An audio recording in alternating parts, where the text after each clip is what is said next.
Hello दोस्तों, अपनी horror दुनिया चैनल में आप सभी का स्वागत है।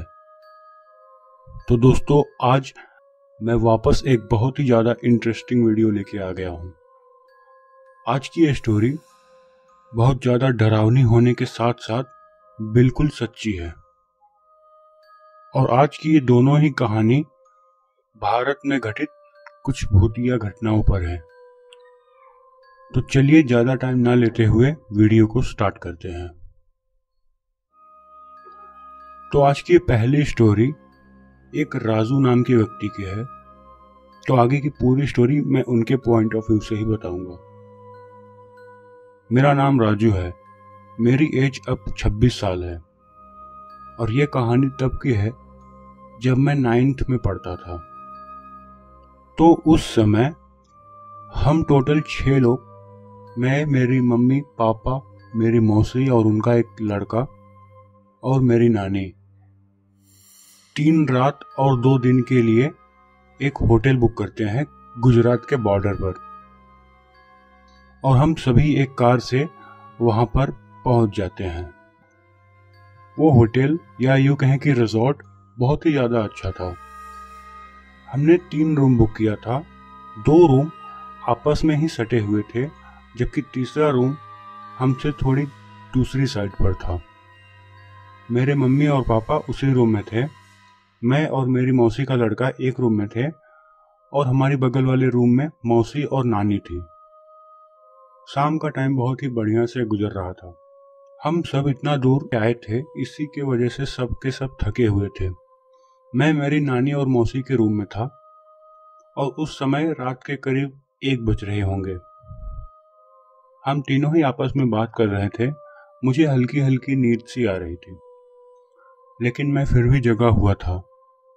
और तभी मेरी मम्मी, जो कि उस दूसरे साइड वाले रूम में थी, मेरे पापा सो रहे थे और मेरी मम्मी भी टीवी बंद करके सो गई थी।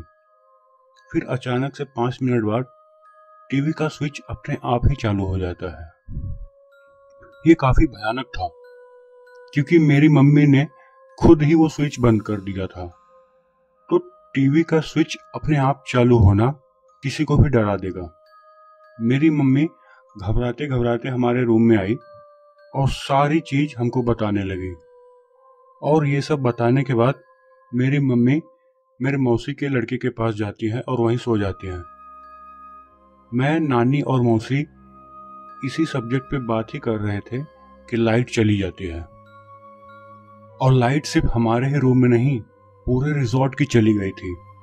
चारों तरफ भयानक अंधेरा था और ऊपर से हमारे दिमाग में ये सब बातें चल रही थी। हम सभी के सभी काफी घबराए हुए थे। और फिर से 5 मिनट के बाद लाइट आ जाती है और तभी हमारे दरवाजे का डोरबेल बजता है। मेरी नानी जब खोलने जाती हैं तो हम सभी ने देखा कि बाहर करीब 6 फीट लंबा एक व्यक्ति, जो कि सफेद शर्ट और ब्लैक पैंट में था, और उसके साथ उसकी पत्नी, जो कि सलवार कमीज में थी। उसने पीले कलर का सलवार कमीज पहना था और दोनों की ही हाइट लगभग सेम थी। और डराने वाली बात तो ये थी कि उनका पैर जमीन पर था ही नहीं। ऐसा लग रहा था कि वो उड़ रहे हैं। और जब तक हम कुछ समझ पाते, वे दोनों हमारे आंख के सामने से ही गायब हो गए। और फिर कुछ ही देर के बाद नानी मेरे खिड़की से पापा को टहलते हुए देख रही थी। पापा बाहर स्विमिंग पूल के किनारे पर टहल रहे थे। नानी ने उन्हें अपने पास बुलाया और सारी कहानी बता दी। फिर पापा ने कहा कि जब मेरी मम्मी वहां से चली आई थी तो फिर कोई चीज उनका गला दबा रही थी और वे सीधा होटल के स्टाफ के पास पहुंचे। होटल स्टाफ को देखकर ऐसा लग रहा था कि वे जरूर हमसे कुछ छिपा रहे हैं। और मेरे पापा ने तुरंत ही अपना बुकिंग कैंसिल करने के लिए कहा। और सरप्राइजिंगली वो लोग मान भी गए और हमको सारा रिफंड दे दिया। आमतौर पर रिफंड नहीं मिलता। और बाद में जब हमने पता किया तो ये पता चला कि उसी रूम में काफी साल पहले एक कपल रहने के लिए आए थे। उसके हस्बैंड को हार्ट अटैक आ गया था और वो उसी रूम में मर गया था। और वाइफ ने भी उसी रूम में सुसाइड कर लिया था।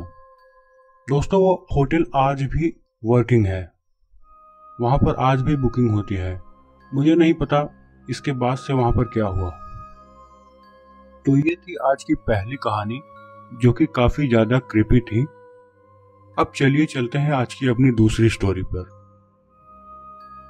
तो दोस्तों, आज की ये दूसरी कहानी मेरे ही एक सब्सक्राइबर ने मुझे भेजी है और मैं इनकी एक कहानी को ऑलरेडी ही अपने चैनल पर एक बार अपलोड कर दिया हूँ। अगर आप सभी ने नहीं सुना होगा तो वीडियो के एंड में आपको मिल जाएगा, आप जाकर जरूर से देखें। तो दोस्तों, ये स्टोरी जैसे ही मुझे आरुष जी ने भेजी है, मैं वैसे ही आप सभी को पढ़कर सुनाता हूँ। तो इस स्टोरी में आरुष, उनके मम्मी पापा, छोटा भाई, मौसी, नाना नानी और उनकी बुआ, ये सभी इस कहानी के कैरेक्टर्स हैं। ये पूरी स्टोरी इन्हीं के अराउंड ही रहेगी और ये स्टोरी पिछले स्टोरी से लगभग 1 साल पहले की है। 2019 में मैं, मेरे भाई, पापा घर में बैठे हुए मूवी देख रहे थे। मेरी नानी और मौसी बाहर घूम रही थी। रात का टाइम था, करीब 8:30 बज रहा था। पापा के पास फोन आता है। दादा बोलते हैं कि बुआ शिवानी खत्म हो गई है। पापा, क्या?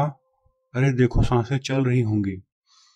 दादा, नहीं बिटवा, खत्म हो गई है, आ जाओ। पापा, अच्छा मैं आता हूँ, अभी रात की ट्रेन पकड़कर। पापा, आरुष, बुआ खत्म हो गई है, जा जल्दी बता दे मम्मी को। मम्मी, बुआ खत्म हो गई है? मम्मी पूछती है कौन सी? अरे शिवानी बुआ। फिर मम्मी पूछती है कैसे हुआ? पता नहीं। उसी रात हम लोग, मेरी मम्मी, छोटा भाई और पापा निकल जाते हैं। सुबह करीब 6-7 बजे हम कानपुर पहुंच जाते हैं। उधर पहले से ही काफी लोग इकट्ठा थे।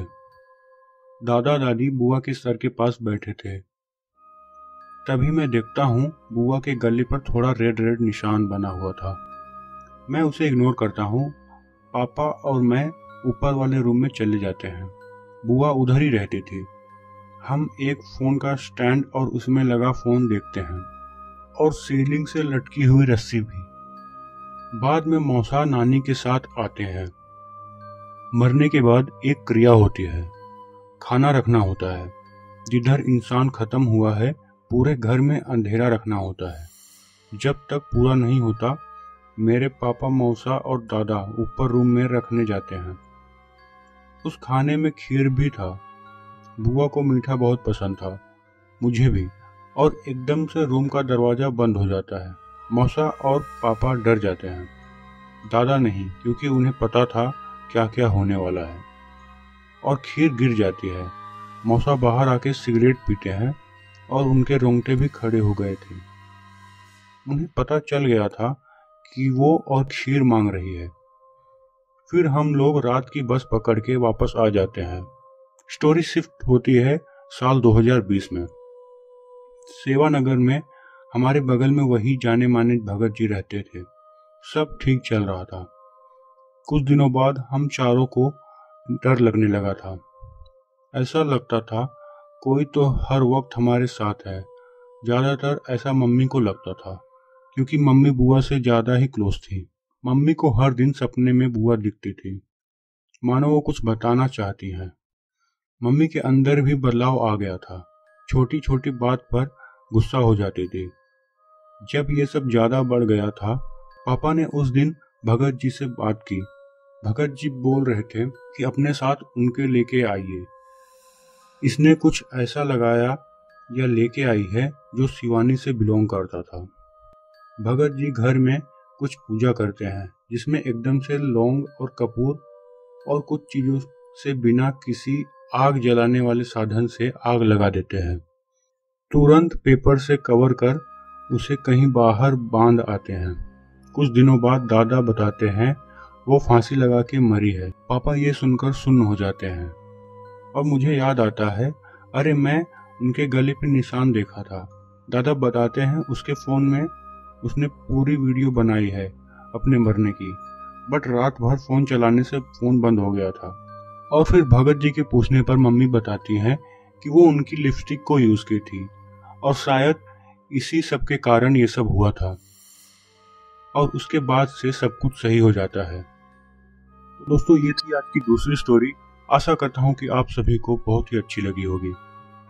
मिलता हूँ आप सभी से नेक्स्ट वीडियो में, तब तक के लिए टेक केयर।